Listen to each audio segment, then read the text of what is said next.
How to install the oil seal for a washing machine. After you get the oil seal, you should carefully check whether it is intact and whether there are any defects. Then take out the grease and apply it to the inside of the oil seal.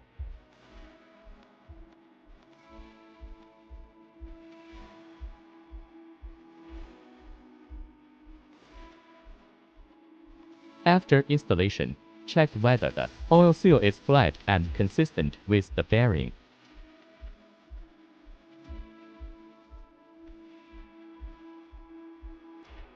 Next, let's take a look at the entire disassembly and assembly process of the washing machine together.